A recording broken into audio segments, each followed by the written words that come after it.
notre apparence. Amen. Et que notre croyance affecte notre apparence. Nous voulons que ce qui est à l'intérieur puisse transparaître à l'extérieur. Amen. Alléluia. Donc, nous avions vu comment cette étude a été inspirée et conduite. Je ne vais pas retourner là-dedans aujourd'hui. Je veux juste essayer de continuer et de conclure cette troisième partie de cette étude que nous avions commencé la semaine passée. Et la semaine passée, il y avait, on n'a pas pu finir toute l'étude. Et aujourd'hui, on va essayer de conclure cette troisième partie. Amen. Et nous étions en train de parler de l'importance de l'unité la semaine passée. Et nous avions vu combien l'unité est importante, combien le diable attaque l'unité parmi nous. Et s'il arrive à nous diviser, il arrive à nous vaincre. Mais si nous restons unis, alléluia, nous sommes invincibles. Nous sommes invincibles. Vous savez, rien n'est invincible dans tout ce que Dieu a créé si ce n'est l'Église. La parole de Dieu nous dit que tu es pierre et sur cette pierre je bâtirai mon Église et les portes de l'enfer ne prévaudront point contre elle. Ça, ce sont les paroles du Seigneur Jésus-Christ. Et il déclare dans sa parole que sa parole ne retourne jamais à lui vide. Elle accomplit toujours, que tout le monde dise toujours. Elle accomplit toujours ce à quoi elle a été envoyée. Et s'il nous donne cette parole, vous pouvez aller à la banque là-dessus que l'Église est invincible. C'est pourquoi c'est inutile de se dresser contre l'Église. Parce que tu vas être perdant. L'Église n'est pas parfaite, mais l'Église est invincible. Et la seule façon que tu as de perdre, c'est de quitter l'Église.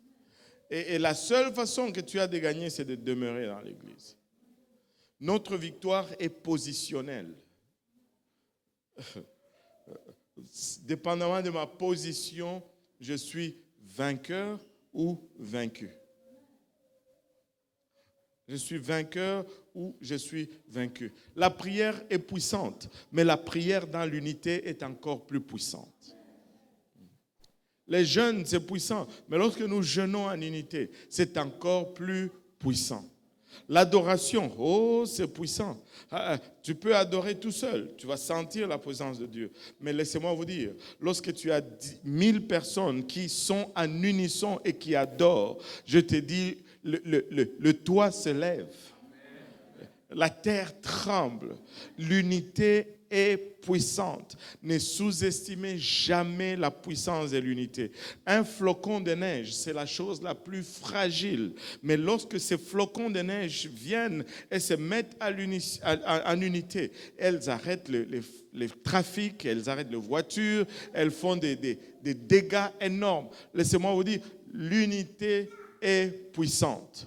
Et notre unicité ne doit pas être juste doctrinale en ce qui concerne la nature de Dieu, mais il veut que nous soyons transformés en sa nature. Et Jésus dit, comme lui, il est un, il veut que nous aussi, nous soyons un. Alléluia. Tu dois aimer ton frère, tu dois aimer ta soeur. Si tu ne l'aimes pas, commence d'abord par le tolérer ou la tolérer.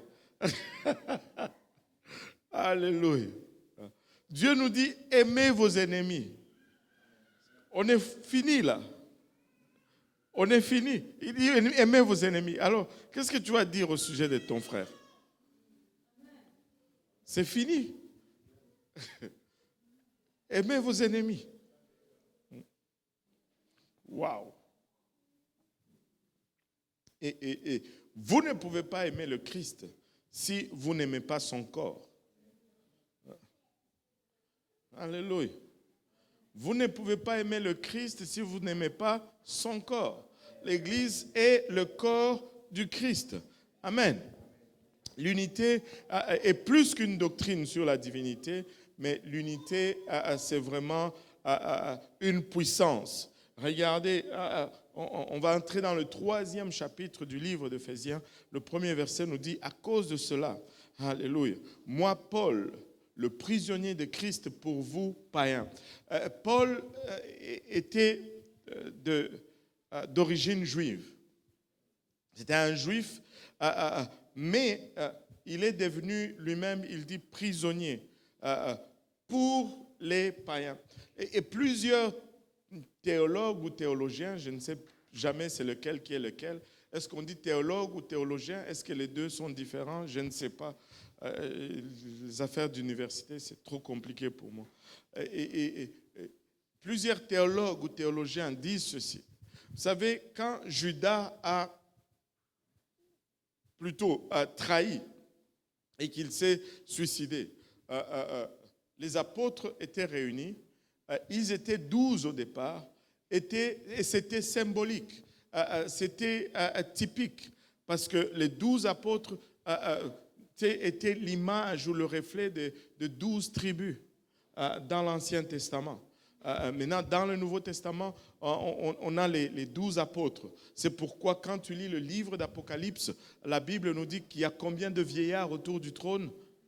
24 vieillards, 12 pour l'Ancien Testament et 12 pour le Nouveau Testament, ce qui typifie la plénitude de l'alliance de Dieu avec l'humanité. Et maintenant, ils étaient maintenant 11. Judas s'était suicidé.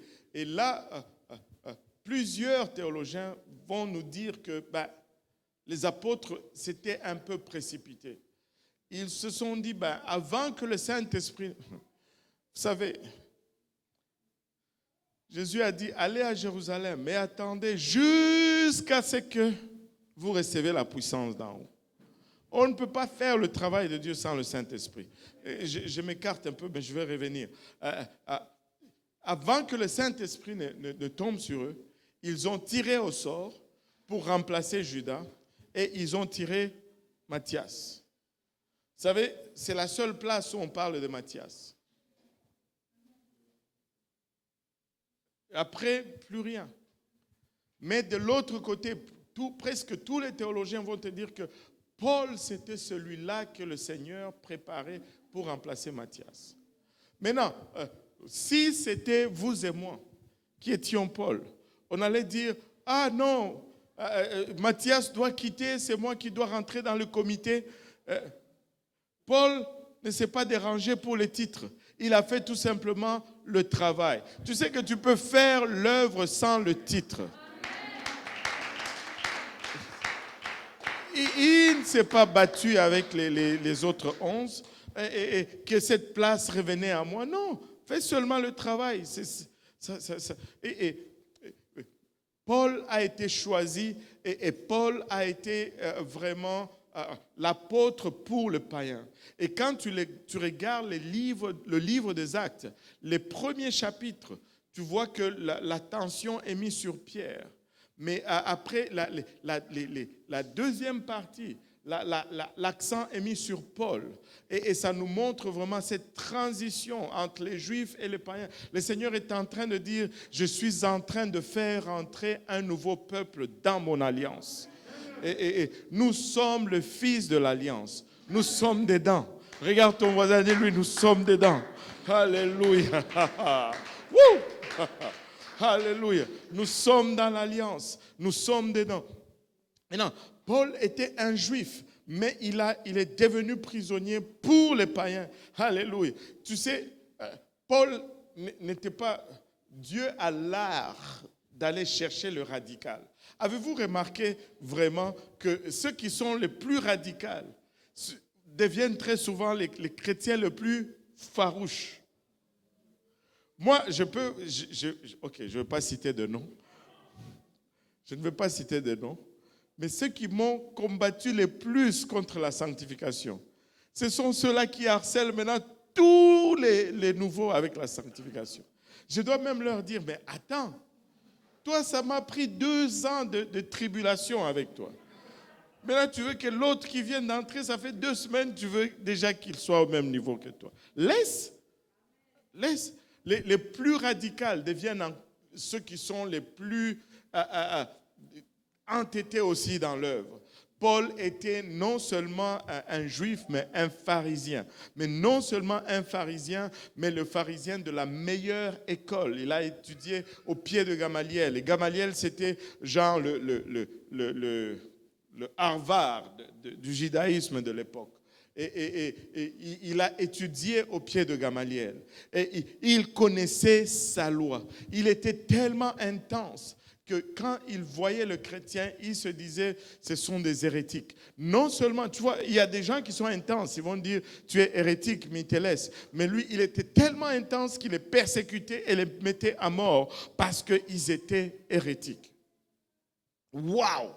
Mais c'est celui-là que le Seigneur est allé chercher. C'est celui-là qui regardait les païens avec dédain. C'est celui-là qui n'allait même pas oser parler aux païens. Il n'allait jamais mettre ses pieds dans la maison d'un païen. Mais Dieu va le chercher, il lui dit, toi, tu vas être mon serviteur qui va aller prêcher cette bonne nouvelle aux païens. Et Paul regarde ses origines et il regarde ce que le Seigneur lui demande de faire. Il dit, je suis un prisonnier pour les païens. Je suis un prisonnier pour les païens. Vous savez, le prisonnier, il n'a pas de volonté. Quand tu es en prison, tu ne peux rien faire. On m'a raconté une histoire, on m'a dit ceci. Il y a une prison qui s'appelle Kasapa, chez nous, à Lubumbashi. Apparemment, il y avait un manguier à côté de la prison. Et un monsieur qui passait à côté, il est monté dans le manguier pour cueillir quelques mangues. Mais il a fait une erreur, il est tombé dans la prison. Là, les gardiens le voient, il dit non, j'ai passé seulement, je suis tombé. Vous pouvez demander aux prisonniers. Tous les prisonniers le regardent, ils disent non, mais ça fait longtemps qu'il est avec nous ici. Et depuis, il est en train de pleurer. Un prisonnier n'a pas de volonté. Un prisonnier, il n'a pas d'horaire, il n'a pas de programme. Il mange quand on lui dit de manger. Il s'élève quand on lui dit de s'élever. Il se dort quand on lui dit de dormir. Mais c'est comme ça que Paul était vis-à-vis du Seigneur pour les païens. Si le Seigneur lui disait va à Éphèse, il va à Éphèse. Si le Seigneur lui dit va à Galate, il va à Galate. Il était prisonnier et c'est ce que ça signifie. Alléluia. Si le Seigneur pouvait faire des prisonniers parmi nous. Oh Seigneur Jésus. Que le Seigneur fasse des prisonniers pour les Québécois parmi nous aujourd'hui. Que le Seigneur fasse des prisonniers, alléluia, parmi nous aujourd'hui. Il dit au verset 2, si du moins vous avez appris quelle est la dispensation, alléluia, quelle est la dispensation de la grâce de Dieu qui m'a été donnée pour vous. Il regarde les païens, il est en train de leur dire, si vous réalisez ce que Dieu m'a donné pour vous. Le mot dispensation ici, c'est comme une administration, un rôle. Le rôle de Paul pour les païens. Il regarde, c'est comme si tu ressens un peu ces cris de cœur de Paul. Il dit, si du moins vous avez appris quelle est la dispensation, quelle administration, qu'est-ce que je vous amène de la part du Seigneur. Et c'est par révélation. Au verset 3, il dit, c'est par révélation que j'ai eu connaissance du mystère, que tout le monde dise mystère, du mystère sur lequel je viens d'écrire en peu de mots. En le lisant, vous pouvez vous représenter l'intelligence que j'ai du mystère, que tout le monde dise du mystère de Christ. Maintenant, le mot mystère nous a toujours impressionnés. Nous, les gens sont fascinés par le mot mystère. Pourquoi? Parce que mystère, dans notre vie de tous les jours, indique ou fait référence à ce qui est caché, à ce qui est inconnu ou incompréhensible. C'est pourquoi on dit le mystère de la Trinité. Vous savez pourquoi on dit le mystère de la Trinité? Parce qu'on est incapable de l'expliquer. Tu concoctes quelque chose, Tu ne peux pas l'expliquer. Et puis, poum, tu mets un mot mystère en avant. Ça n'existe pas, le mystère de la Trinité. Il y a 2 mystères dans la Bible. Le mystère de la piété et le mystère de l'iniquité. Le mystère de la piété, c'est Dieu manifesté dans la chair. Dieu manifesté dans la chair. Et le mystère de la piété, de l'iniquité plutôt, c'est le diable qui va se manifester dans la chair. Le mystère de la piété, c'est Christ, et le mystère de l'iniquité, c'est l'antéchrist. Alléluia. Tu sais, c'est tellement une doctrine diabolique, la Trinité. Mais on est né là-dedans et nos cerveaux sont formatés à penser de manière trinitaire. Mais quand on réalise vraiment ce que cette doctrine déclare, ça ne fait pas de sens.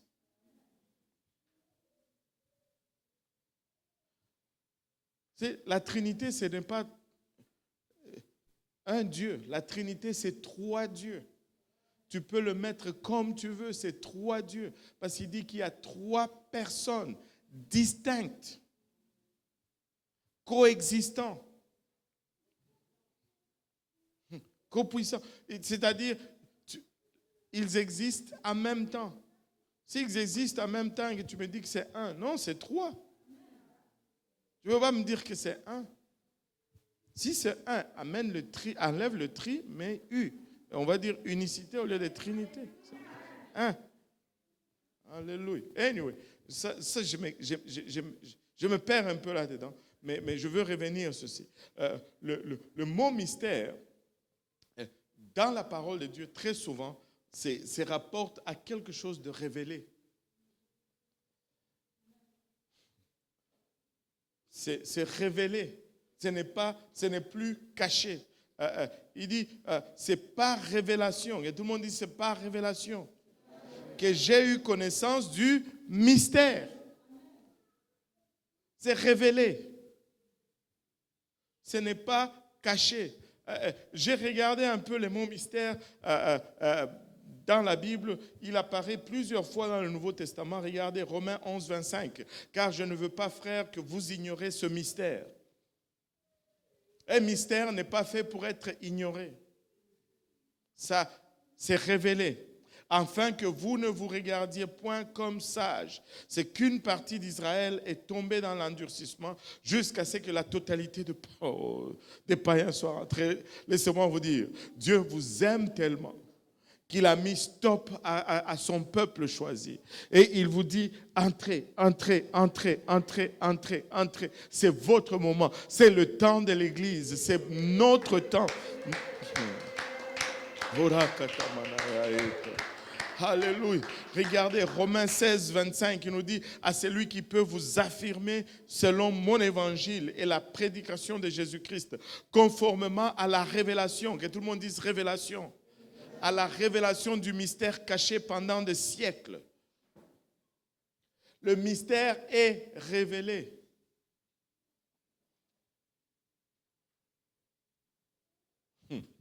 Il dit, voici, je vous dis un mystère. 1 Corinthiens 15. Voici, je vous dis un mystère. C'était un mystère, mais je vous le dis. Alléluia. Je ne vous le cache pas, je vous l'ai dit. C'est un mystère, je vous l'ai dit. Nous ne mourrons pas tous, mais tous nous serons changés. Ouh! Alléluia. J'ai hâte à ce jour-là. Plus de faim, plus de fatigue, plus de bobos, plus d'avions. Alléluia. Éphésiens, nous l'avions lu, 1:9, nous faisons connaître le mystère de sa volonté. Encore une fois, nous faisons connaître le mystère. Très souvent, dans le Nouveau Testament, le mystère est révélé. Il n'est pas caché. Il est révélé. Et l'Église est un mystère. Dans ce sens que, vous savez, Il n'y a rien de comparable à l'Église dans tout ce que Dieu a créé. Vous êtes les privilégiés.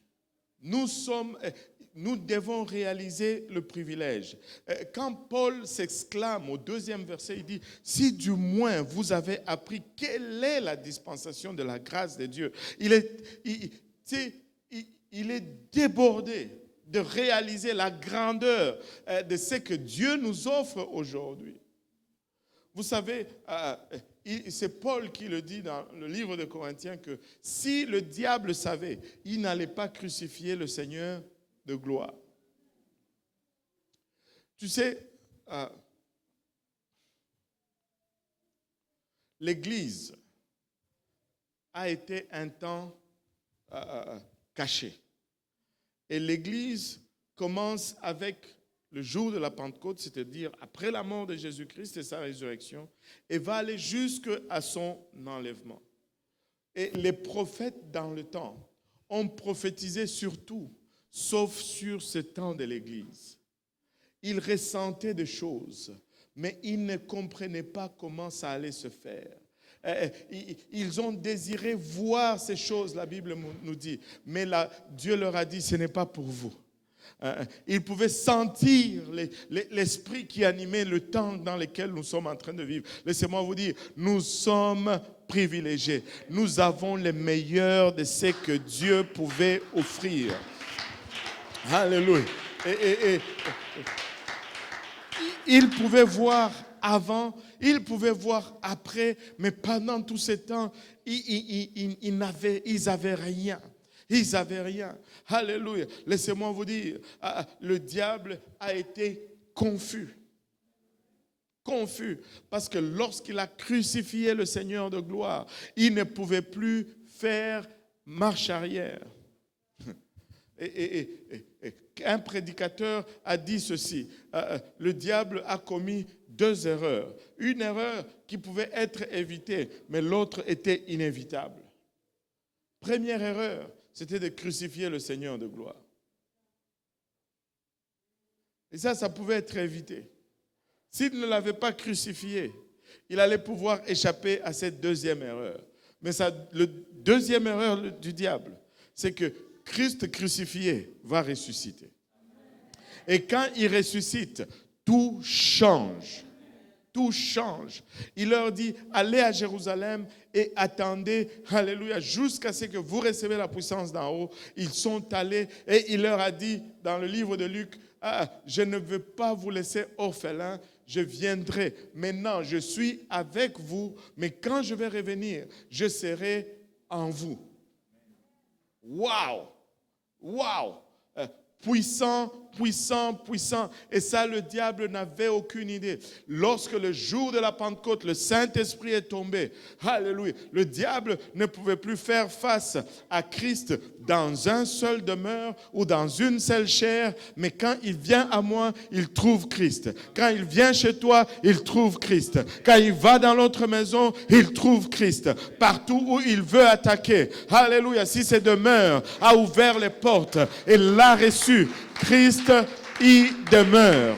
Et c'est ce qui rend l'Église invincible. L'Église est invincible parce que Christ demeure dans l'Église. Laissez-moi vous dire, il y a eu 4 habitations de Dieu dans toute l'histoire de l'humanité, dès maintenant jusqu'à la fin. Je m'égare beaucoup aujourd'hui, mais ce n'est pas grave. Première habitation, c'était le tabernacle. Le tabernacle était la présence de Dieu au milieu de son peuple. Et tu ne pouvais aller nulle part si tu voulais trouver la présence de Dieu. Tu devais aller dans le tabernacle. Et quand ils sont arrivés dans la terre promise, cette présence de Dieu s'est trouvée dans le temple. Le tabernacle et le temple, c'est le même demeure, juste des proportions différentes. Et c'est à l'échelle. Le tabernacle et le temple, c'est vraiment à l'échelle. Nulle part, tu ne pouvais trouver cette présence si ce n'est dans ce temple-là. Et les hommes veulent toujours faire des choses. Ils ont fait des synagogues à gauche, à droite, mais la présence de Dieu ne se trouvait pas dans les synagogues. La présence de Dieu se trouvait dans le temple. Et il n'y avait qu'un seul temple. Alléluia. Après cela, la présence de Dieu, lorsque le comble a été atteint, que la mesure des péchés a été atteinte, cette présence quitte littéralement le temple. Elle se tient sur les murs du temple, puis elle se tient sur les murs de Jérusalem, et puis elle est emportée, alléluia, par des anges qui circulaient comme des roues de feu. Et cette présence est partie. C'était la première habitation. Deuxième habitation de Dieu sur la terre, c'était le corps de Jésus-Christ. Deuxième.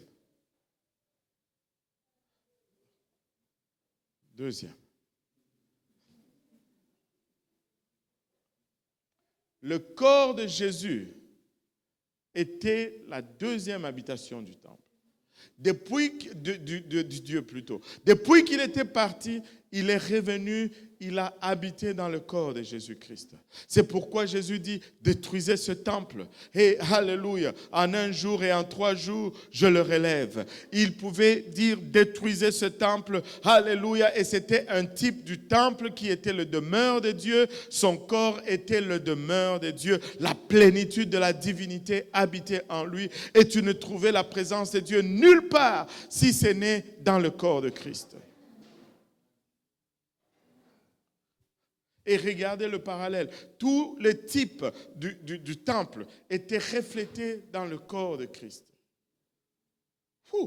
Et quand Christ est crucifié, il monte le jour de l'ascension, cette présence part. Et il dit, allez à Jérusalem. Et maintenant, l'Église, c'est le 3e temple.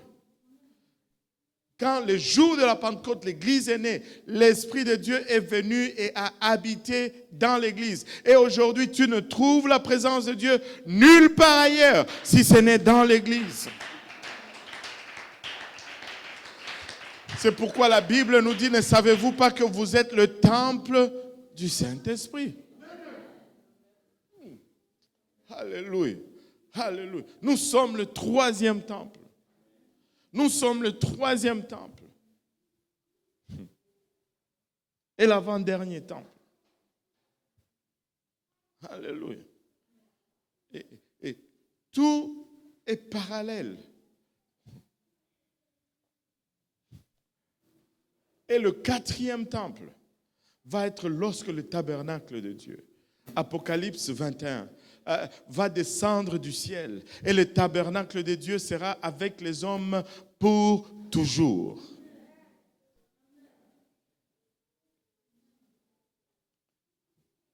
Apocalypse 21, quelqu'un peut le lire pour nous? Apocalypse 21 à partir du verset 1. Quelqu'un peut le lire pour nous? Rapido, presto. Presto, rapido. Oui, tu peux lire. Shoot. Attends un peu, on va te donner un micro. Merci. Puis je vis un nouveau ciel. Puis je vis un nouveau ciel et une nouvelle terre, car le premier ciel et la première terre avaient disparu et la mer n'était plus. Et moi, Jean, je vis descendre du ciel d'auprès de Dieu la ville sainte, la nouvelle Jérusalem, préparée comme une épouse qui s'est préparée pour son époux. Et j'entendis du ciel une forte voix qui disait, « Voici le tabernacle de Dieu. » Le tabernacle de Dieu. Le temple de Dieu. Le tabernacle de Dieu. Vous savez, quand l'Esprit de Dieu vient habiter en nous, si tu regardes la langue originale, la Bible dit, l'Esprit de Dieu vient tabernacler en nous. Le tabernacle de Dieu descendra sur terre et il sera pour toujours avec nous. Imaginez-vous un peu cette ville sainte qui descend. Non. Il faut tout faire pour voir cela. Il faut tout faire pour voir cela. Il faut tout faire pour le vivre. Il faut sacrifier.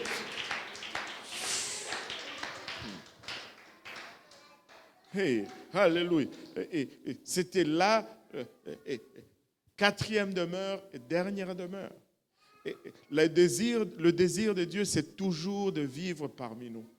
Dieu a toujours voulu être parmi nous. Je faisais une étude biblique, illico presto, c'était quand? Le mardi, non, c'était le lundi, avant de venir ici, à l'Est. Vous savez, à l'Est, c'est intense. Nous bâtissons l'église, mais il y a toujours des débats, pas des débats, je dirais, mais des échanges. On creuse toujours dans la parole. Et c'est bon pour des frères de demeurer ensemble, vous savez. Et on creuse toujours dans la parole, toujours dans la parole. Et cette jeune dame qui est en train de découvrir ces choses pour la première fois, et je lui ai fait lire ce passage. Quand elle a lu, elle a fait ça. Oh, la ville va descendre du ciel. Oh, je veux voir ça.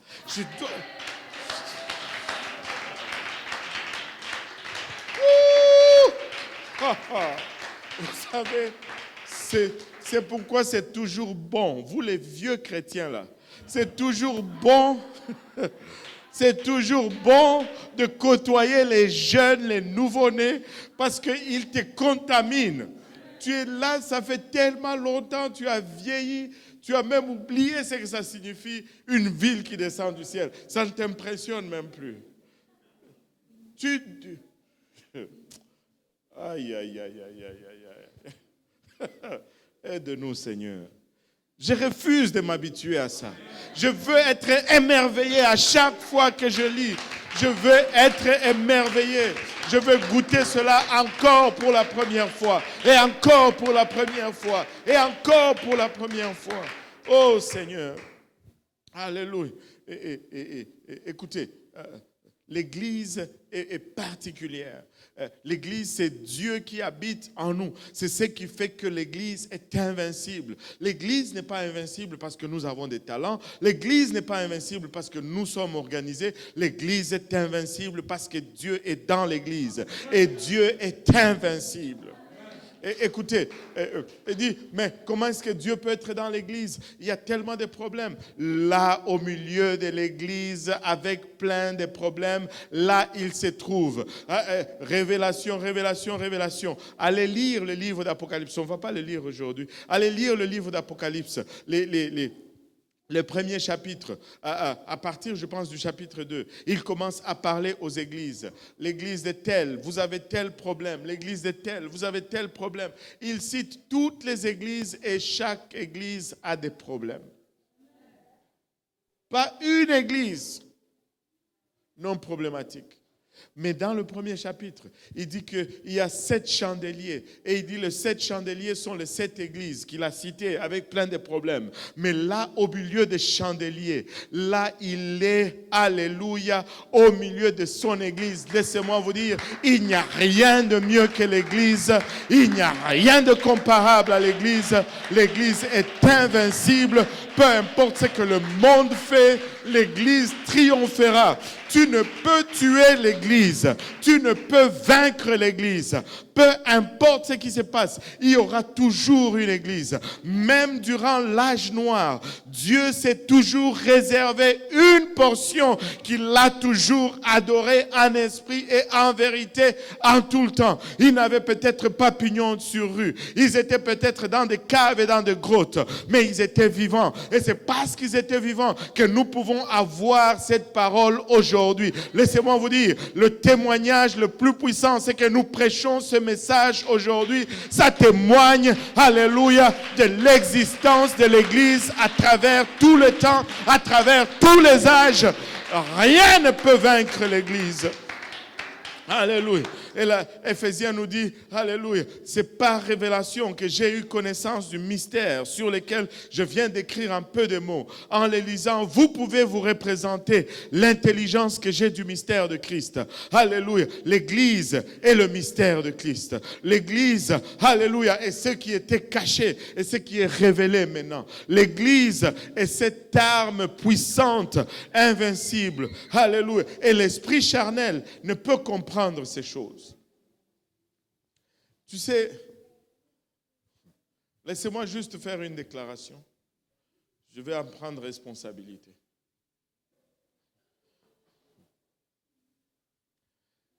Si le monde te comprend trop, il y a un problème. Les non-croyants sont censés, que tout le monde dise censés. Ils sont censés penser que les enseignements des Écritures sont ridicules.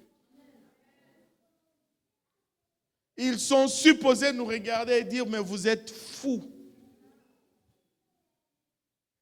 S'ils commencent à nous trouver normal, ce n'est pas bon. Nous sommes à côté. Allô? Nous sommes fous pour le monde. Nous sommes fous. Nous sommes en train d'entendre une trompette qui va sonner. C'est de la folie. Et qu'au son de cette trompette, nous allons être transformés et nous allons monter au ciel. Voyez-vous ce que vous croyez? C'est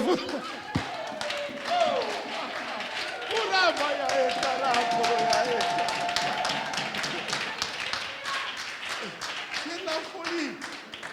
C'est de la folie. Ils vont te dire, tu es malade, investis dans le REER, prends ta retraite. Je dis non, j'ai investi dans l'église. Oh, Satarayaeta. Le monde n'est pas supposé penser que nous sommes normaux. S'ils pensent que nous sommes normaux, nous sommes comme eux. Nous ne sommes pas comme le monde. Regardez ceci, 1 Corinthiens 2,14. Il nous dit, mais l'homme animal ne reçoit pas les choses de l'Esprit de Dieu. Il faut que le monde nous regarde et dise, vous êtes fous. Ok, ne commencez pas à vous promener avec des vêtements troués, pieds nus, pour dire que, bon, non, ce n'est pas ça. Je parle doctrinalement parlant. Mais l'homme animal ne reçoit pas les choses de l'Esprit de Dieu, car elles sont une folie pour lui. Et il ne peut les connaître parce que c'est spirituellement qu'on en juge. Écoutez, tu as un problème et puis on te dit va prier. C'est une folie. Va parler seul dans la chambre. Personne pour t'entendre. Tu rentres là. Et puis, tu dis des choses que toi-même, tu ne comprends pas. C'est fou. Avez-vous réalisé le degré de notre folie? Oh, je veux être juste encore plus fou pour le Seigneur. Je veux juste aller à l'extrême dans cette folie. Je veux juste vivre follement pour Dieu. Oh, Ramayaeta. Et dans les Écritures, un mystère n'est pas quelque chose de caché, mais quelque chose de révélé. Éphésiens 3, le 5e verset nous dit, « Il n'a pas été manifesté aux fils des hommes dans les autres générations, comme il a été révélé maintenant par l'Esprit aux saints apôtres et prophètes de Christ. » Laissez-moi vous le réitérer encore, nous sommes très privilégiés de vivre durant le temps de l'Église. Vous savez, Jean-Baptiste aurait voulu vivre juste quelques années plus tard. Regardez.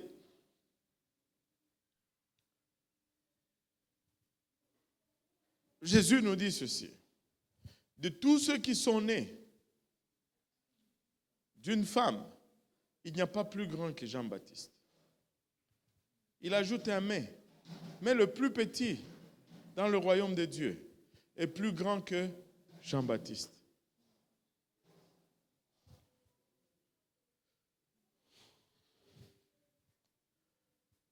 Ça, c'est le privilège que nous avons. C'est le privilège que nous avons. Si tu regardes Jean-Baptiste, tu dis, mais attends, le type qui a été décapité pour le Seigneur, moi, j'ai argumenté avec Dieu, je ne sais pas combien de temps. Lui, qui aime manger ici? Lui, il mangeait juste des sauterelles et du miel. Juste les sauterelles et du miel. Quelle bonne diète! Un burger aux sauterelles croustillant ou grillé. Alléluia. Avec du miel, c'est tout ce qu'il mangeait. Vous aimez bien vous habiller, non? Tommy Hilfiger. Mais lui, il avait juste un pot de chameau comme manteau. Il vivait dans une grotte quelque part. Personne ne savait même où il vivait. Mais quand il tournait, la parole de Dieu retentissait. Mais la Bible te dit aujourd'hui que toi, tu es plus grand que lui. Wow.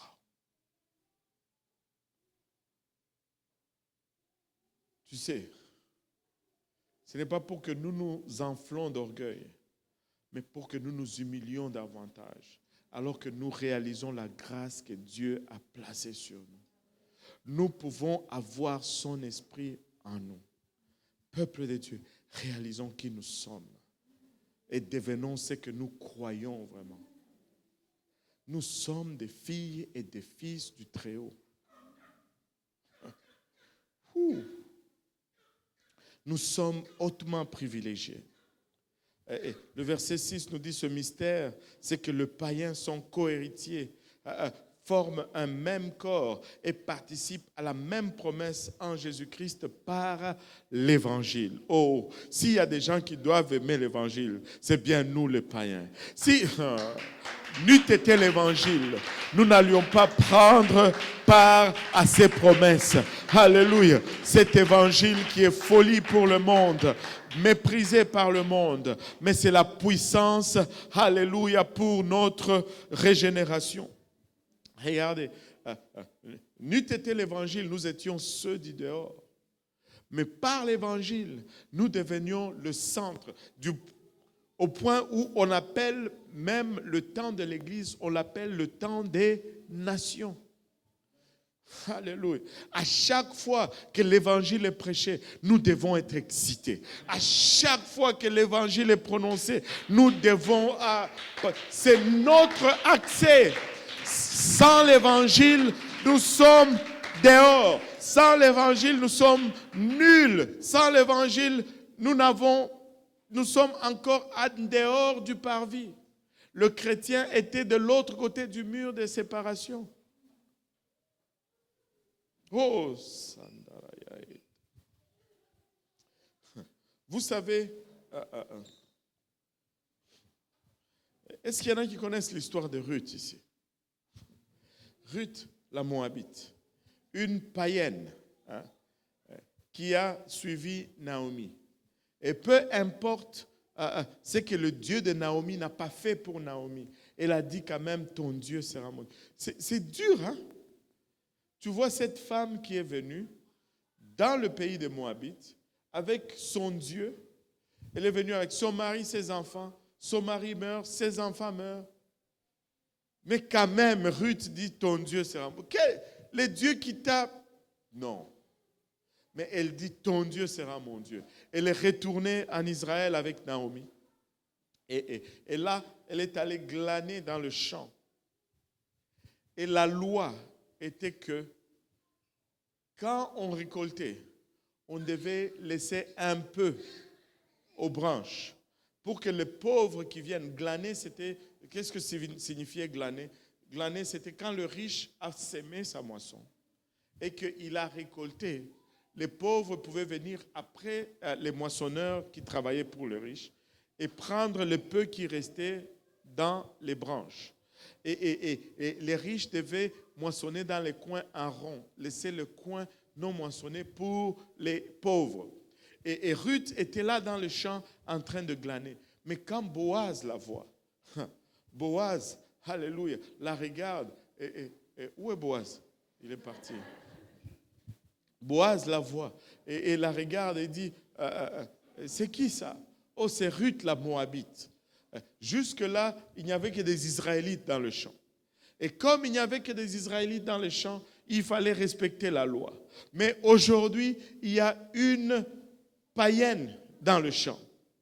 Vous savez que lorsqu'il y avait une païenne dans le champ, la loi a changé. Boaz a dit à ses moissonneurs, Écoutez, prenez un peu même dans votre sac et jetez-les exprès. Ça, non, vous n'avez pas compris. Non, vous n'avez pas compris le privilège que nous avons. Il y a un païen dans le champ. On change la loi. On ne laisse pas seulement un peu, mais on prend une bonne poignée de ce qu'on a moissonné. On laisse expressement derrière. Dieu a changé la loi. Il a changé la loi pour nous. Alléluia. Il a changé littéralement la loi pour nous. Nous avons accès aujourd'hui. Dieu a changé le protocole. Alléluia. Alléluia. Tout le protocole a été bousillé. Christ vient, imaginez-vous un peu pour ces Juifs, c'était terrible. Il le voit le jour du sabbat, il est là en train de guérir le malade. Il dit, mais qu'est-ce qui se passe? Il dit, les protocoles ont changé.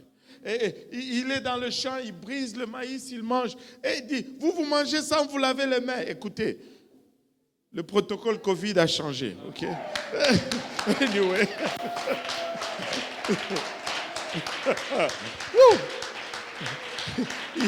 Il y a les nations dans le terrain. Le protocole change. Dieu a renversé tout le protocole en sauvant les païens. Regardez, le 7e verset nous dit dont j'ai été fait ministre selon le don de la grâce de Dieu qui m'a été accordé par l'efficacité de sa puissance. Quand il parle de l'efficacité de sa puissance, Paul parle ici et se réfère à son salut et comment il a été sauvé puissamment. Imaginez-vous, Paul était ce que nous avons décrit tout à l'heure au début, un tueur de chrétiens, un persécuteur. Même lorsqu'il était sauvé, la plupart des chrétiens l'ont vu, l'ont dit, lui, Ils ont arrêté d'aller à l'église parce que Paul allait à l'église. Et qui sait s'il fait juste une fausse conversion pour nous identifier. Personne ne voulait de lui. Il n'avait pas un bon témoignage. Mais il a eu une conversion puissante sur le chemin d'Emmaüs. Regardez ce qu'il dit au verset 8. Il dit, à moi qui suis le moindre de tous les saints, cette grâce a été accordée d'annoncer aux païens. Est-ce que quelqu'un peut juste le lire? À moi qui suis le moindre de tous les saints, cette grâce a été accordée d'annoncer aux païens les richesses incompréhensibles de Christ. Écoute, tu es tellement riche qu'on ne comprend pas. Tu as tellement d'argent qu'on ne comprend pas. Ça ne fait aucun sens. Wow! Et Paul dit, moi qui étais le plus petit de tous les saints, moi qui étais celui qu'on devait rejeter, moi qui persécutais Christ, alléluia, autant j'étais loin, autant j'étais radical, mais la révélation qu'il me donne est aussi loin, est aussi radicale, est aussi incompréhensible. Ça ne faisait aucun sens de tous ces justes qui le servaient, de tous ceux qui ont été témoins de sa mort, de tous ceux qui ont été témoins de ses enseignements, de tous ceux qui ont suivi Jésus. Il les a dépassés tous. Il est allé chercher le criminel de tous les criminels et il l'a pris. Il dit, toi, je vais faire de toi l'apôtre des païens. Aucun sens. Mais telle est la richesse de Christ. Telle est la grandeur de la richesse de Christ. Écoute, si tu te retrouves à une place où tu te dis misérable que je suis, je n'arrive pas. Pense un moment à Paul qui était en train de persécuter et de mettre à mort tes frères et sœurs. Et relève-toi de là et dis, tu peux encore marcher. Tu peux servir Dieu. La richesse de Christ est incompréhensible. Elle est incompréhensible. Alléluia. Il était impressionné. Il ne pouvait pas comprendre que Christ puisse sauver un meurtrier comme lui. Et tu peux regarder à lui et réaliser que Dieu peut te sauver et Dieu t'aime. Alléluia. Et regardez dans 1 Corinthiens 15, verset 9, il dit tout haut, car je suis le moindre des apôtres. Je ne suis pas digne d'être appelé apôtre parce que j'ai persécuté l'Église de Dieu. J'ai persécuté l'Église de Dieu. Dieu sauve les persécuteurs. Une histoire d'un persécuteur que j'aime toujours raconter, c'est un grand-père d'une famille qui venait ici à l'Église il y a longtemps. Et il était le persécuteur de sa famille. Il ne voulait pas que sa famille vienne à l'Église. Quand nous étions encore sur Saint-Germain, l'histoire nous est racontée que lorsque sa famille était à l'Église, les huissiers regardaient toujours par la porte. Et que s'il lui venait, on faisait sortir sa famille de l'autre côté pour éviter qu'il fasse le scandale dans le service. Et là, il rentrait, il regardait, ils ne sont pas là, et puis il partait. Mais s'il les trouvait là, il commençait à insulter, crier dans le sanctuaire. Vous savez, un jour, l'évangile l'a frappé. Un jour, il s'est repenti de ses péchés. Un jour, il est venu et il a été baptisé au nom de Jésus-Christ pour le pardon de ses péchés. Et quand Pasteur Benji le baptise, on lui explique que quand on te trempe, tous tes péchés restent dans l'eau. On le trempe, il sort. Il est tellement content. Il pince son nez. Il se trempe encore une autre fois.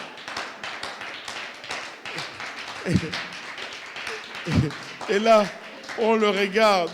On lui dit, mais pourquoi tu as fait ça? Il dit, juste au cas où il y en a qui sont restés un peu. Parce que j'en ai tellement fait. J'en ai tellement fait contre l'Église. Mais juste au cas où, je voulais juste être sûr. Alléluia. Mais laissez-moi vous dire ceci. Paul se regarde et il regarde son état. Il dit, mais il parle de la richesse incompréhensible de Dieu. Incompréhensible ici ne signifie pas seulement que tu ne peux pas comprendre. Ce n'est pas dans ce sens. C'est dans le sens que c'est inépuisable. Inépuisable de Dieu. Les richesses inépuisables de Dieu. Tu peux toujours retourner à Christ. Tu peux toujours être restauré. Tu peux toujours être relevé. Ce n'est pas la volonté de Dieu que nul ne périsse. Sa volonté, c'est que tous parviennent à la repentance. Alléluia.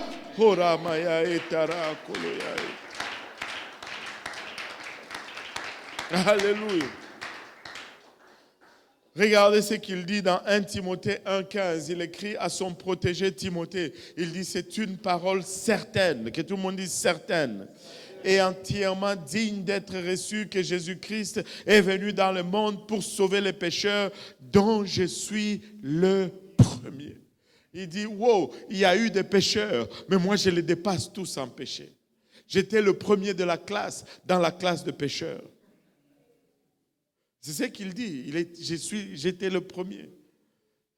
Mais même moi, le premier de la classe des pécheurs, Jésus m'a sauvé. Alléluia. S'il peut me sauver, moi, le premier de la classe, il peut vous sauver tous qui suivaient en arrière. Il peut vous sauver, vous qui êtes deuxième, qui êtes troisième, qui êtes quatrième. Dieu peut te sauver. Amen. Alléluia. Alléluia. Il dit au verset 9, Ephésiens 3, verset 9, et de mettre en lumière quelle est la dispensation du mystère caché de tout temps en Dieu qui a créé toutes choses. Vous savez,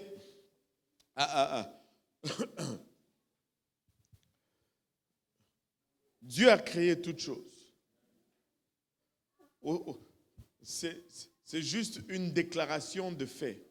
Dieu a tout créé. Toute chose a été créée par Dieu.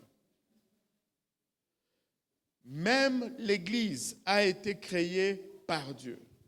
Mais cette Église qui a été créée par Dieu, vous savez, on était en train de parler encore à Beaubien, on a commencé à parler un peu de la question de temps et de Dieu. Et ça, c'est quelque chose qui nous dérange beaucoup.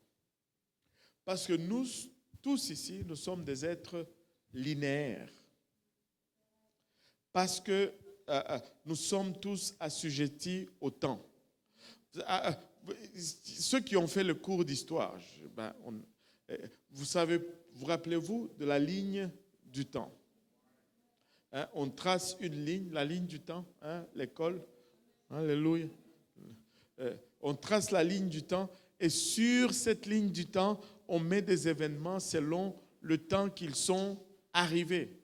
Et par rapport au temps, un événement va venir en avant de l'autre ou après de l'autre. Et on est des êtres linéaires parce qu'on est assujettis au temps. Mais Dieu n'est pas linéaire. Parce que Dieu n'est pas assujetti au temps. Dieu n'est pas temporel. Le temps n'a pas d'effet sur lui. C'est pourquoi nous avons des difficultés de foi à cerner ces promesses. Tu sais, Dieu va donner une promesse, mais nous la mettons directement dans le temps parce que nous sommes linéaires. Et nous voulons que cette promesse arrive au moins avant que nous ne mourons. Mais pour Dieu, ça ne fait aucun sens. Ça ne fait aucune différence. Et Élisée a demandé la double portion d'Élie. Il l'a eu, oui ou non? Mais le 14e miracle est arrivé avec ses os. Ça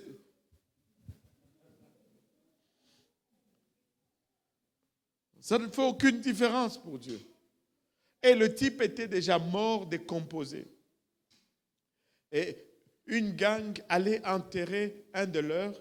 Quand ils entendent de bruit, ils pensaient que c'était des Assyriens qui venaient. Et ils ont jeté le corps dans une grotte qui était juste là et ils ont pris fuite. Mais le mort est tombé sur les ossements d'Élisée. Poup, il est revenu à la vie et c'était le 14e miracle. Et le ciel a regardé seulement et le ciel a fait... Le diable qui se réjouissait, une des promesses de Dieu a failli. Une des promesses de Dieu a failli. Il est mort. 13 miracles. Avec les ossements, poum, 14e miracle. Et ils ont fermé leur bouche.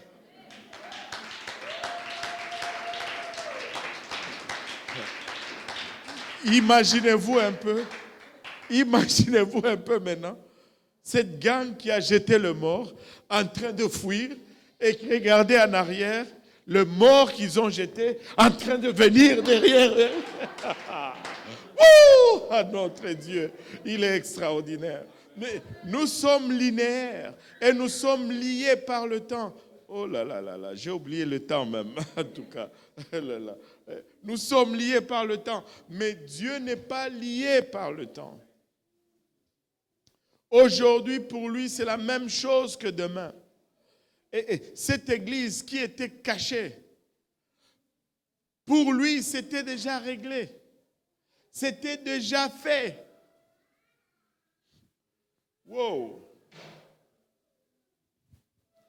Vous savez, le même Dieu qui a créé le monde à partir de rien, le même Dieu a créé l'église à partir de rien.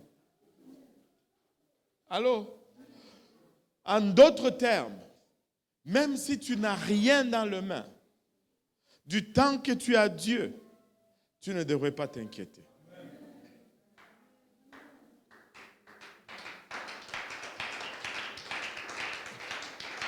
Parce que tout ce que tu vois et tout ce qui est sujet d'inquiétude pour toi n'existait pas avant sa parole. Donc ne t'inquiète pas. Appuie-toi sur sa parole. Sa parole crée tout. Sa parole est puissante. Sa parole appelle à l'existence les choses qui n'existent pas. Regardez, Jean 1 nous dit au commencement était la parole était avec Dieu et la parole était Dieu. Et la parole s'est fait chair au verset 2. Et au verset 3, toutes choses ont été faites par elle et rien de ce qui a été fait n'a été fait sans elle. Waouh! Waouh! Waouh! Mais regardez le 10e verset. Oh là là là là. Le temps, nous sommes vraiment linéaires. Hein? Alléluia. Regardez le 10e verset d'Éphésiens. Afin que les dominations et les autorités dans le lieu céleste connaissent aujourd'hui par l'Église la sagesse infiniment variée. Infiniment. Mais nous devons devenir qui nous sommes. Nous devons devenir ce que nous croyons. C'est par l'Église que les dominations vont connaître, alléluia, les sagesses infiniment variées. Non, attendez un peu avant d'applaudir, attendez un peu. C'est encore plus bon. Ça veut dire, ça dit quoi? Infiniment varié. Pas finiment varié, pas très varié, mais infiniment varié. En d'autres termes, peu importe ce qu'il vient, Dieu a une réponse pour cela, peu importe, et cela à l'infini. Tout truc que le diable peut sortir, Dieu a une réponse.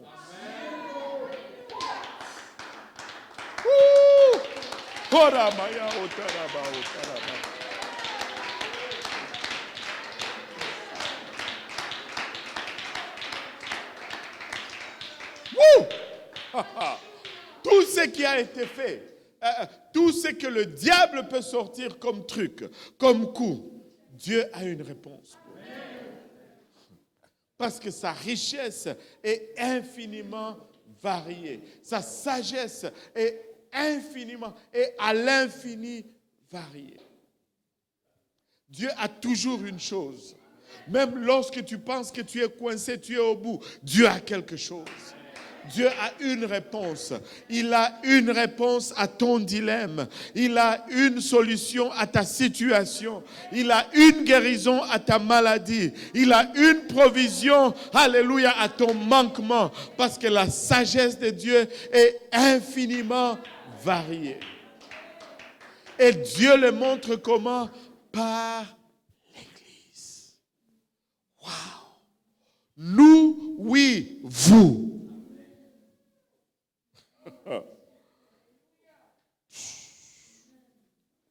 Vous savez, cette infiniment richesse s'exprime dans le fait que nous sommes infiniment incapables, mais lui va rendre cela infiniment possible. Je suis indigne. Oui, Dieu le sait. Tu es incapable. Oui, Dieu le sait. Oh Seigneur Jésus.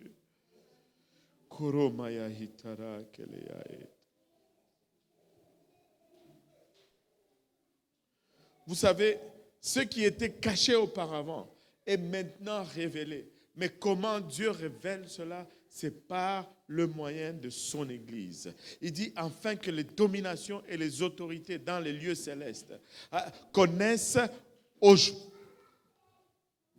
Ils connaissent aujourd'hui. Comment? Par l'Église. Vous savez, ils ont voulu voir. La Bible nous dit que si le diable savait, il n'allait pas crucifier le Seigneur de gloire. Mais aujourd'hui, il va savoir. Tu sais, quand tu dis à ton ennemi, aujourd'hui tu sauras. Je ne sais pas dans votre pays ce que ça signifie, mais dans mon pays, ce n'est pas une bonne nouvelle pour l'ennemi. Je ne sais pas, au Cameroun, si tu dis à ton ennemi, aujourd'hui tu sauras, qu'est-ce que ça signifie? C'est pas bon. Alléluia. Pour le Cameroun, c'est pas bon. Et pour Brazzaville, c'est pareil. Haïti, c'est la même chose. Quand tu dis à ton ennemi, là, aujourd'hui tu vas savoir. Au Gabon, tu vas sentir. Alléluia. Et c'est la même chose. C'est la même chose. Et quand l'ennemi doit savoir, c'est pas bon. Et Dieu dit que aujourd'hui, l'Église va faire savoir à l'ennemi. Oh!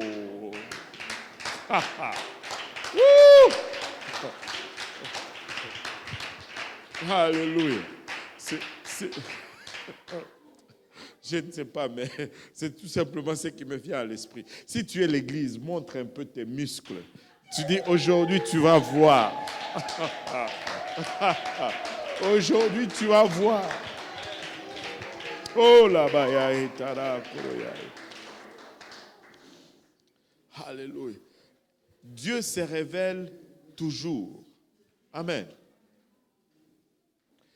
Dieu se révèle continuellement. Oh, certains muscles ne font pas peur là, mais bon. Allez. Heureusement qu'il y a Jésus.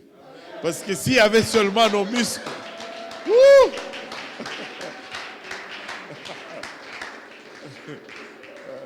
ce ne sont pas nos muscles, c'est Jésus. Alléluia. Parce que sinon, le diable allait nous regarder, il allait dire, aïe, aïe, aïe. Alléluia. Tu sais, Dieu se révèle toujours. Dieu se révèle continuellement. Laissez-moi te dire ceci. On arrive toujours, que tout le monde dise toujours, on arrive toujours à voir quelque chose de nouveau en ce qui concerne Dieu. Si tu arrêtes de découvrir, tu n'es pas à la bonne place. Parce que Dieu est infini. Amen. Mais comme on découvre Dieu, on découvre également ses principes, on découvre également ses desseins.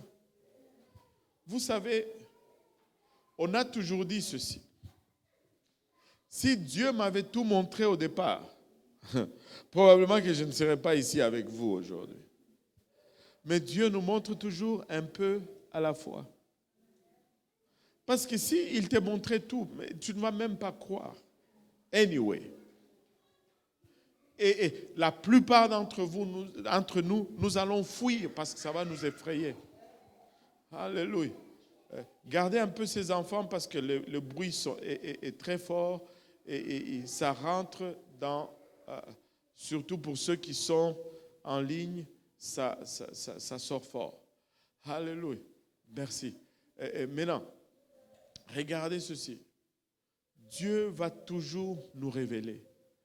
Tu ne sais peut-être pas ce qui va arriver dans 5 ans, mais il ne peut pas te le montrer. Parce que s'il te le montre, tu ne vas même pas croire. Imaginez-vous un peu Jacob.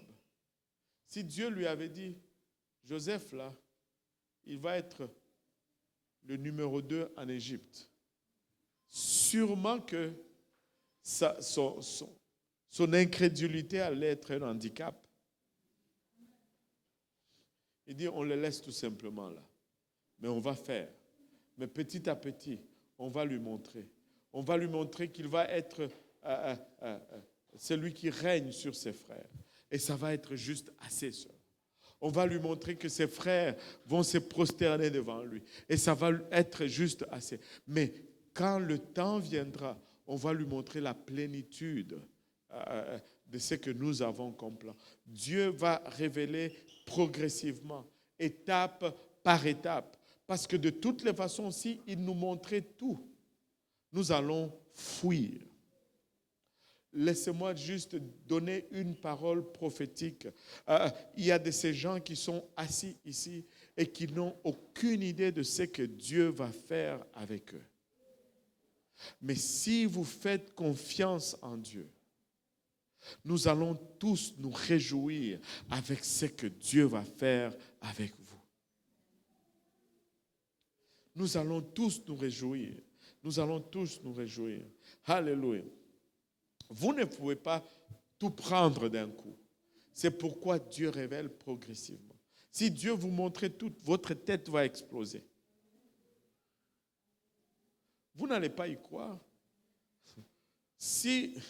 Laissez-moi juste être honnête avec vous. Si lorsque j'étais au Congo, que Dieu me disait, je vais t'amener au Canada pour que tu sois pasteur. Je n'allais pas venir ici, frère David. Je n'allais pas venir. J'allais aller ailleurs. Je voulais être président de la République. Et lui, il va faire de moi pasteur. Attends. Je vais aller aux États-Unis. Je ne vais pas aller au Canada. Je vais rester en France. Je vais aller ailleurs. Allô? Mais Dieu sait. Et il te montre juste un petit peu. Sinon, tu vas fuir. C'est pourquoi Dieu a attendu jusqu'à maintenant pour vous montrer ce qu'il est en train de vous montrer. Mais saisissez-vous de sa parole qui sort. Alors que la révélation sort, tu dois te saisir. Et la parole de Dieu nous dit littéralement, sa parole sort. N'est-ce pas? Là, vous ne me croyez pas. Je vais vous le démontrer et puis après, je vais vous laisser aller. Matthieu 4, 4.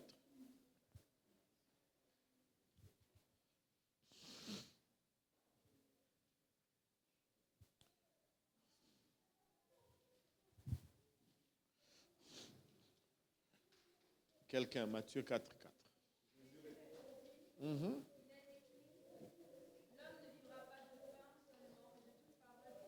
De toute parole qui sort. Allô? Allô? Alléluia. Quand la révélation sort, ça nous fait vivre. On doit se saisir de cette parole qui sort. Alléluia. Et écoutez, ce n'est pas seulement le Nouveau Testament, l'Ancien Testament également. Regardez, Ésaïe 55, verset 11. Nous le disons, mais nous ne le remarquons pas. Nous le disons, mais nous ne le saisissons pas. Nous le disons, mais sans toutefois le comprendre ou sans toutefois y porter attention. Ésaïe 55, 11. De ma parole qui... Alléluia. Est-ce qu'il y a quelqu'un qui va se saisir de la parole qui sort? Alléluia. La parole de Dieu sort. Lorsque Dieu dit quelque chose, qu'est-ce que cela signifie? Après que Dieu ait dit quelque chose, sa parole continue. Que tout le monde dise continue. Continue d'agir. Quand Dieu dit quelque chose, ce n'est pas fini, ça vient de commencer. Parce que sa parole qui est sortie continue d'agir. Ah. Oh Seigneur Jésus-Christ. Quand il a dit au commencement, la parole est sortie. Il a dit que la lumière soit et la lumière fut. Il a dit une fois, mais cette lumière continue jusqu'à aujourd'hui. N'êtes-vous pas content quand le soleil se lève chaque jour? Je suis prêt à parier là-dessus. Que tous ici, vous êtes certains que le soleil va se lever demain. Qui veut parier avec moi? C'est tellement ancré en vous que vous ne vous questionnez même pas. Qui a jamais douté que le soleil allait se lever aujourd'hui?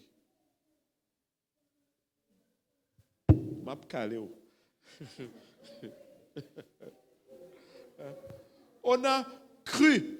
Personne ne s'est même posé la question que le soleil va se lever ce matin. Nous nous sommes juste levés, étant sûrs, on va aller comme... On ne s'est même pas questionné. Tout le monde a cru. N'est-ce pas, Stéphanie? Et tu as planifié que le soleil ne pouvait pas se lever ce matin. Hein? Mais on s'est basé sur quoi? Juste que la lumière soit et la lumière fut. Et elle est là continuellement. Hein? Ce n'est pas parce que nous n'allons pas la voir quand nous allons sortir aujourd'hui qu'elle a arrêté. N'est-ce pas? En Asie, ils commencent à la voir.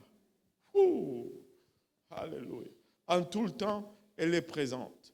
Que la lumière soit, poum, et la lumière fut.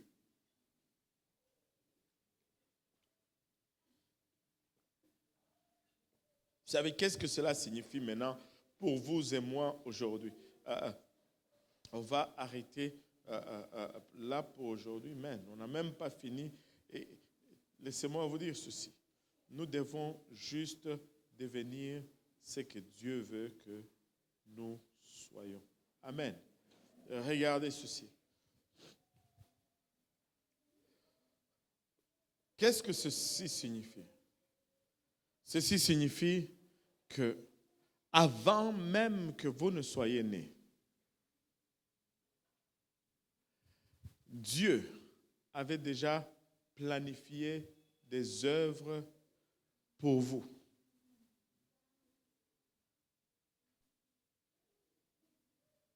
Que ces œuvres, vu qu'il les a déjà planifiées, et regardez, qu'est-ce que la Bible dit? La Bible dit, nous parle de l'agneau immolé avant la fondation du monde. Amen. Avant même que nous ne péchions, Christ a versé de son sang déjà. Dans le plan de Dieu, c'était déjà fait. Et encore une fois, le temps. Nous sommes linéaires. Et là, ça commence à se bousculer dans nos têtes. Mais pour Dieu, ça ne fait aucune différence. Oh, ça ne fait aucune différence. Avant que tu ne pêches, Dieu avait déjà payé pour ton péché. Non seulement pour nous, linéairement, aujourd'hui, nous le comprenons. Mais même avant que Christ ne soit incarné et qu'il n'aille à la croix, cette vérité était déjà vérité. Parce que Dieu l'avait déjà fait avant même que le temps ne commence. Avant même que le temps ne commence. Ok, je vais juste gâter vos pensées et puis je vais vous laisser aller. Je vais juste vous, comme les Anglais disent, je vais juste vous mess up un peu. Comme ça, vous allez revenir le mercredi prochain.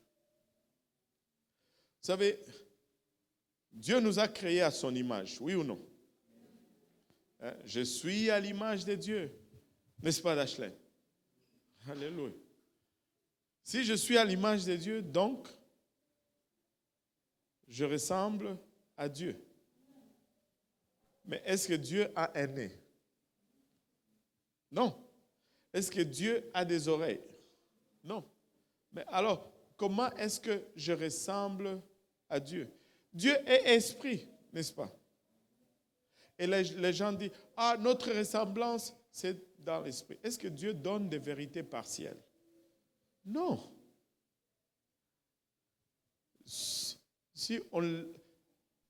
Cela n'est pas vrai parce que nous ne le savons pas. Ce n'est pas parce que nous ne le savons pas que ce n'est pas vrai. Même si nous ne le savons pas, c'est vrai quand même. Dieu a créé l'homme à son image, même physiquement. Eh mais attends un peu, pasteur, là tu pousses un peu. Hein? Bon. Si on enlève le facteur temps, allô? Si on enlève le facteur temps, aujourd'hui, ça devient la même chose que demain. Et demain, ça devient la même chose que hier. C'est pourquoi, quand on enlève le facteur temps, 1000 ans pour Dieu, c'est comme un jour. Allô? N'est-ce pas que c'est dans votre Bible? Allô? Maintenant, quelqu'un se dit, si 1000 ans pour Dieu, ça fait comme un jour, donc $1000 pour Dieu, ça fait comme $1. Et 1 million pour Dieu, ça fait comme $10. Et là, il est allé demander à Dieu, Dieu, donne-moi $10, s'il te plaît. Et là, Dieu lui répond, attends une minute.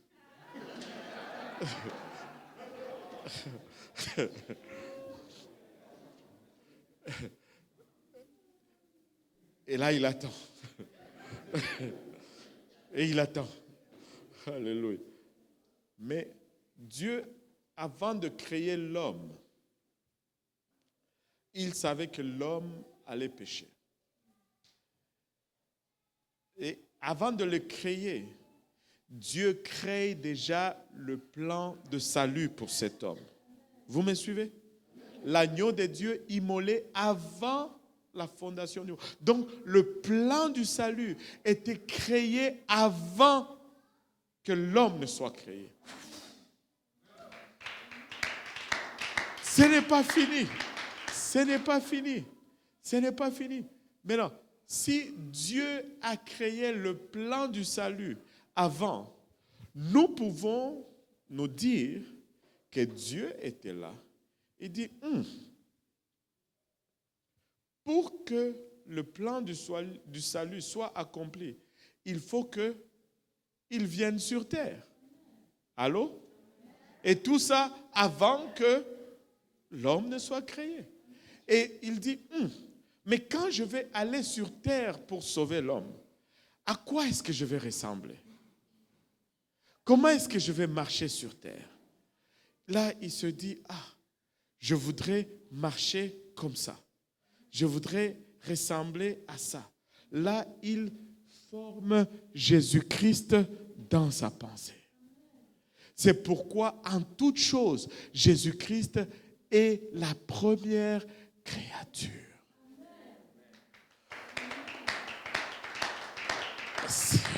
C'est encore plus puissant, c'est encore plus puissant.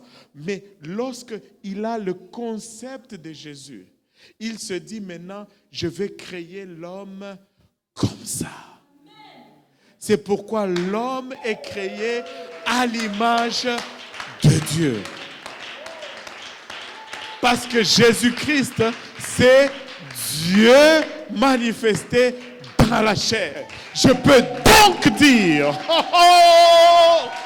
que je suis créé à l'image de Dieu, pas seulement à moitié, mais complètement. Parce que Jésus vient avant toute chose. Devenons ce que nous croyons. Nous sommes à son image. Nous sommes à son image. Est-ce qu'il y a des questions? Regardez, le temps est vraiment avancé. On s'est beaucoup éparpillé. Je vais faire une proposition, ok? Je vais faire une proposition. La semaine prochaine, on ne va pas s'éparpiller beaucoup. Donc, si vous avez des questions, écrivez-les sur un bout de papier. Vous pouvez même me les envoyer en avance. Comme ça, on va les adresser directement dans la leçon de la semaine prochaine. Parce que là, j'entends comme une voix qui dit « Pharaon, laisse aller mon peuple ». Et je ne voudrais pas être Pharaon aujourd'hui. Alléluia. Et si on se levait tous ensemble? Aramaya kitaraya utara.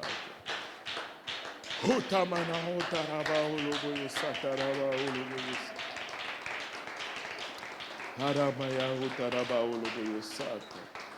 Il est l'image du Dieu invisible et le premier-né de toute la création.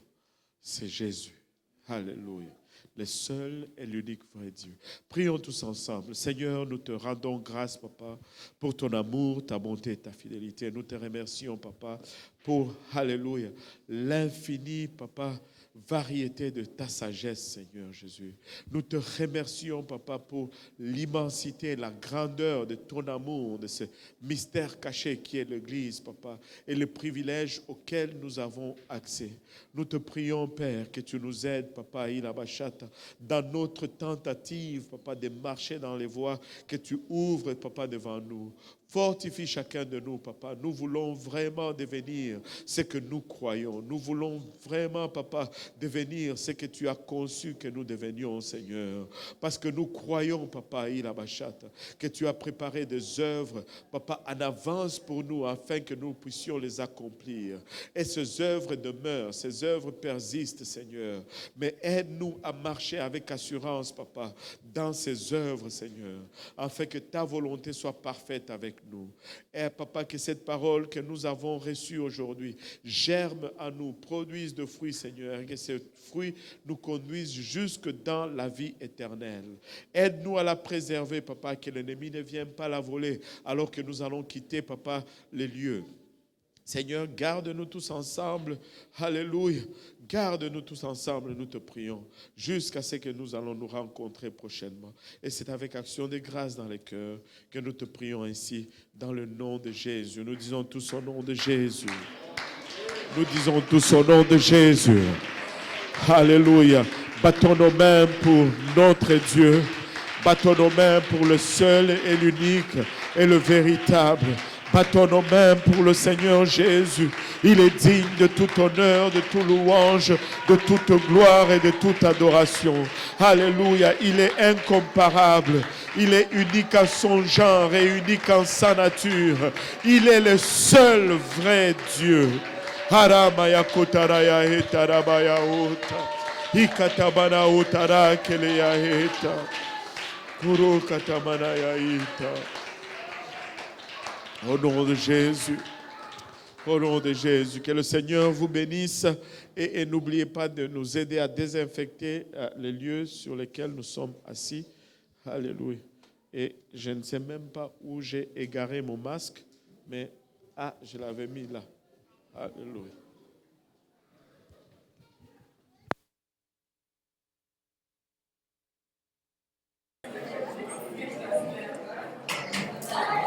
Mesdames et messieurs, c'est la fin pour aujourd'hui. Merci d'avoir été avec nous. Comme d'habitude, le jeudi demain, nous avons le service de prière avec le pasteur Serge Thomas, le frère Boas et puis le service de grammaire avec le pasteur Vincent. C'était le frère Eli.